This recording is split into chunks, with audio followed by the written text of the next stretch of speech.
Hi guys, this is Alea Jen and welcome back to my YouTube channel. So for today's video, ano nga ba yung mga requirements ang kailangan kapag uuwi ka ng Pilipinas? So ako, medyo natatakot talaga ako dati umuwi ng Pinas kasi nga hindi ko alam kung ano yung mga requirements na gagamitin or hinahanap sa airport. Pero nung namatay yung ate ko, parang yung lahat ng problema na mga ganyan-ganyan is napakahayaan ko na, parang ganun. Kasi nga, ang inisip ko, makauwi lang ako. So, hindi ko inintindi yan. Dito sa airport, dito sa Hong Kong, wala akong ginawang requirements. Maliban sa nagbitbit lang ako ng visa ko, kontrata ko, ticket. Yung ticket ko nasa cellphone lang. Ticket, and then, passport, Hong Kong ID. Ayan yung dala ko nung pumunta akong airport. Hindi ako naggawa ng OEC pa, tsaka e-travel. So, nung nandun ako sa airport, unang hinanap doon sa check-in area is yung ticket ko and then passport.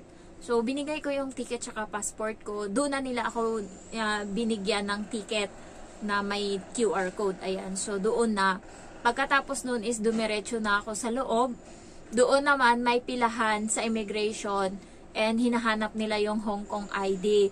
So, choices mo kung kapag kasi Hong Kong residence ata ay nakalagay, parang basta may ID ka ng Hong Kong, sa kabila yung pila. Pag mga turista, kabila din. So, doon ako nilagay sa may Hong Kong ID. So, pinakita ko yung Hong Kong ID ko, and then, ayun, dumiretso na ako sa loob. Nung nasa loob na ako, may mga nakausap ako na mga domestic helper pa uwi din sila. And tinanong nila ako kung nakagawa na ako ng e-travel tsaka OEC. Sabi ko hindi. Akala ko hindi na hinahanap. Sabi niya hinahanap siya pagdating sa Pilipinas. So, ginawa ko, tinuruan nila ako ngayon kung paano magawa ng OEC and e-travel. So, pwede kong ituro sa inyo sa last nitong video kung paano ko siya ginawa. So, pagkatapos nun is nung nasa eroplano na ako, tsaka ko na ginawa yun. And then, nung time na yun is, ni-roam off ko na din yung SIM card ko na Pilipinas. Kasi, naka-roaming siya eh. Naka-roaming siya dito sa Hong Kong. So, hindi ko siya magagamit sa Pinas or malaki yung charge kapag hindi ko siya tinurn off. So, ang ginawa ko, nung pa-flight na yung paalis na yung eroplano, tinext ko na room off to 333. Tapos, ayun, nag-message niya sa akin na naka-off na daw yung roaming ko. And then, pero bago yun muna, ginawa ko muna yung mga e-travel ko. Nagawa ko ng e-travel and then OEC. So, natapos ko siya step by step. Tapos, nung matapos yun, isakto, paalis na din yung eroplano, binilisan ko na lang. Kasi guys, nung time na yun, medyo ngarag pa yung utak ko kasi nga ang dami kong iniisip. So, nakaalis ako and then pagdating ng Pilipinas, medyo kinabahan pa ako kasi palapag na kami and wala pa rin akong signal. So, medyo nag-worry na ako ba. Tapos, sabi ko sa kaibigan ko, sakto wala din akong load nun sa sa SIM card ko na smart. So, nung yung kaibigan ko na sa aeroplano, sabi ko pwede pa connect mo na sa wifi. And kinakabahan ako nun kasi yung GCash ko, pa yung laman, malaki pa. Hindi ko pa na-send sa ATM. So, natakot ako.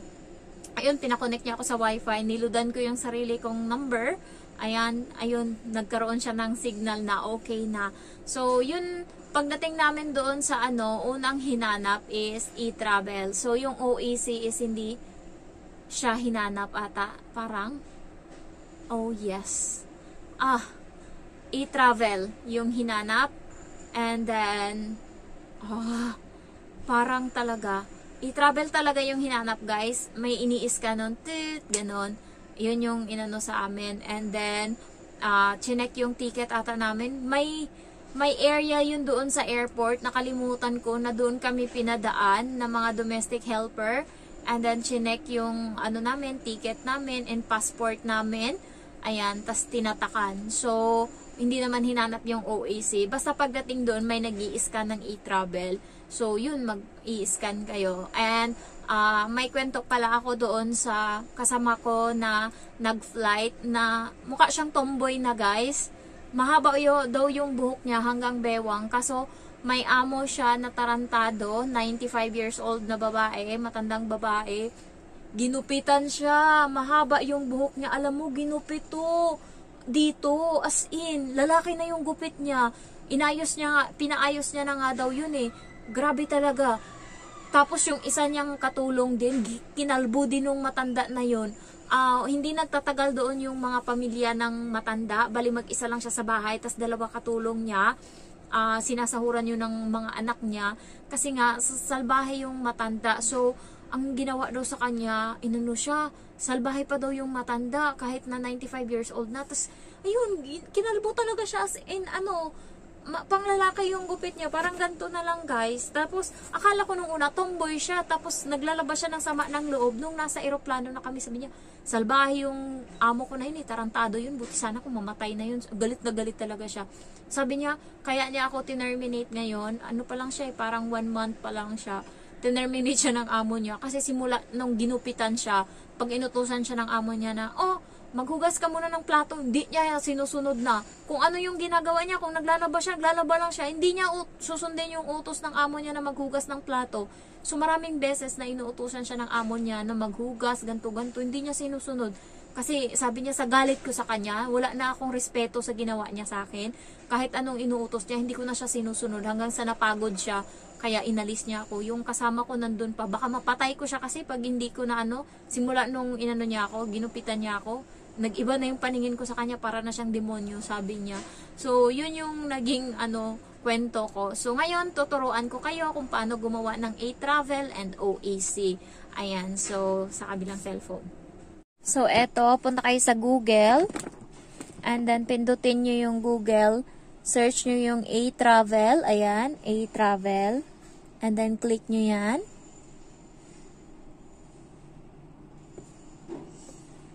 Tapos, click here to sign in. Nakalimutan ko na to, pero I try my best. What?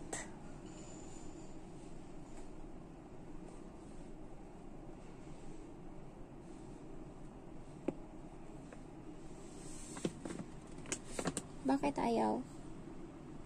Ayan, click here to sign up.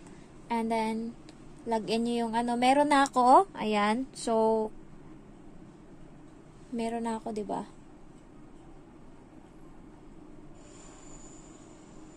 Ayan, meron na. And then, login ko lang. So, eto na. And then, login. What? Still not? Save. Yes. Save. So, ayan yung makikita nyo, new travel declaration. Mag-ano kayo dyan? Ayan, may mga data na ako dyan. Kayo, magsa-sign in pa lang kayo niyan lahat. Ayan. And then, ano ang gagawin? Pagkatapos nito is next. Haya. Nakalimutan ko na. Ayan, new travel declaration. Ayan, tapos i-ano mo, kung by air or by sea ka, syempre by, tayo, entering Philippines. Ayan, kasi pauwi tayong Pilipinas. Kung paalis is departure, leaving Philippines. So, by air tayo, and then i-continue lang natin yan. Tapos, ayan na. Ayan, flight information, everything. Tapos, i-next mo lang yan. Okay? So, ganon, magawa ng A-Travel.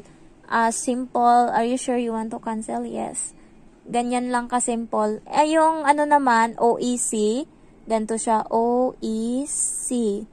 Ayan, sa e-registration yan siya makikita. Ayan, so, pindutin nyo yung e-registration na nakalagay. Mahirap e-registration, what?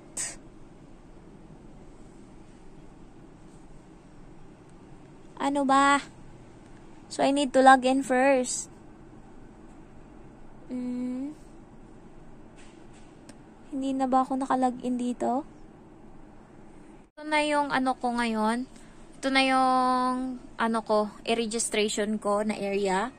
So, ang gagawin natin is pindutin natin yung balik manggagawa. Ayan o, nakita nyo yan, my links.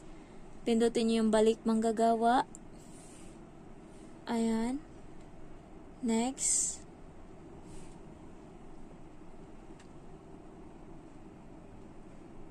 Input your flight. Basta yung flight date nyo, ganyan.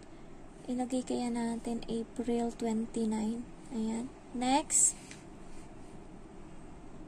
Ito yung details ko. Complete yan. Pati yung pangalan ng amo ko nandyan.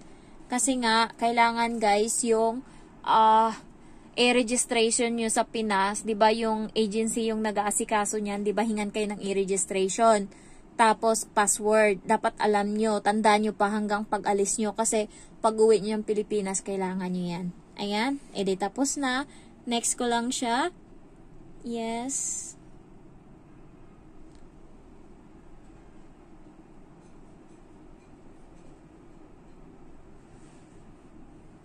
Why it's not working?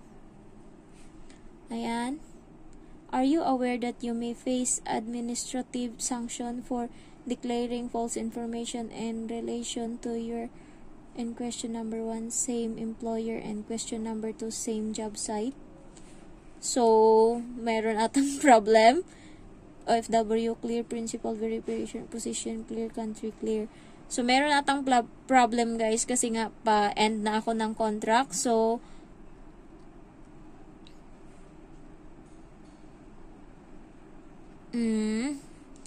hindi ko pwedeng gawin yun kasi nga pwede ata akong ano. Pero in-next nyo lang to ng in-next and ayan na, makikita nyo na yung mukha ng OEC.